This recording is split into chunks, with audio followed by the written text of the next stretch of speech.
In the previous video, we went through a few basic Firestore rules examples, but you may have noticed that our rules had already started to deal with code duplication and a bunch of conditions chained together that you can imagine are hard to maintain as your app grows in complexity. Notice how in our to-dos collection, we have the same exact logic for validating whether a user owns a to-do item in both the create and update rules. And this duplication will only get worse as we add more collections to our database. Luckily, Firestore has a mechanism built into the rules environment known as functions. Functions are very syntactically similar to JavaScript functions, just more limited for the scope of this particular use. What they do is allow you to extract logic from a rule and reuse it multiple times.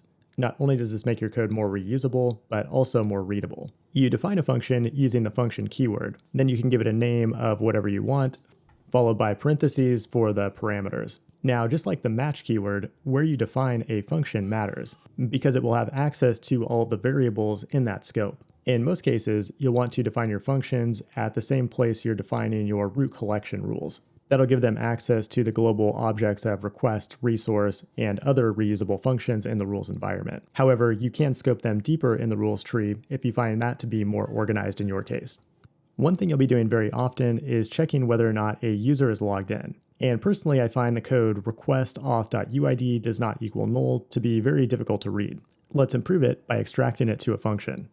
We create a function called isLoggedIn, and then simply return the condition that we want to check here. Every function you create should have one return value. The return value doesn't have to be a Boolean, but in many cases it will be. It's definitely possible to write functions that return maps or lists, then you can use them to create conditions elsewhere in your rules.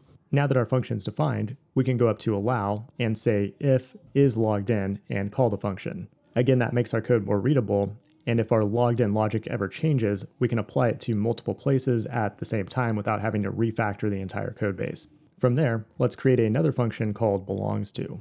But notice how it takes a user ID as an argument. We can pass this user ID from anywhere else in the code, like the wildcard parameter that we extract from the actual path to the document.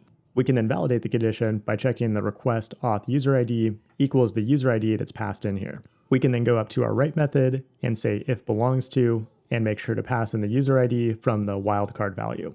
Now, the interesting thing here is that in our other set of rules, we're checking for belongs to in a different kind of way. Instead of using a wildcard parameter, we're checking the resource data. But we can actually use the same function to check both of these conditions.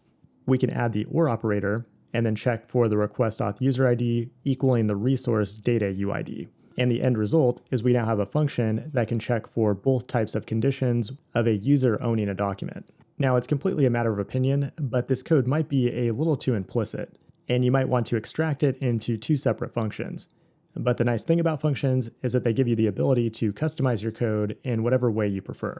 Now let's go ahead and create one more function called canCreateToDo. Currently, our create rule is checking two different conditions, and the more conditions you have, the harder it is to understand the code. Another awesome thing we can do in functions is use variables with the let keyword.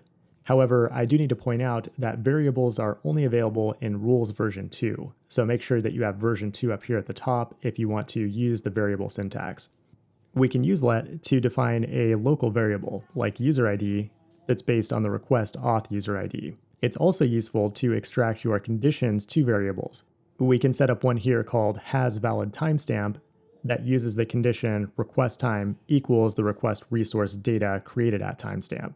We can then use these variables to chain together a bunch of conditions, and then return them as a single Boolean that we can reuse throughout our rules. And it's also worth noting that you can call functions within a function. Notice how we're calling our custom belongs_to function within this new function. Although one limitation to keep in mind here is that you cannot use recursive functions, which really wouldn't make sense anyway, and you're limited to a call stack of 10 function calls within a function. The bottom line here is that functions are a very powerful way to make your code more maintainable and readable. We'll see more examples of functions in use in the upcoming demos.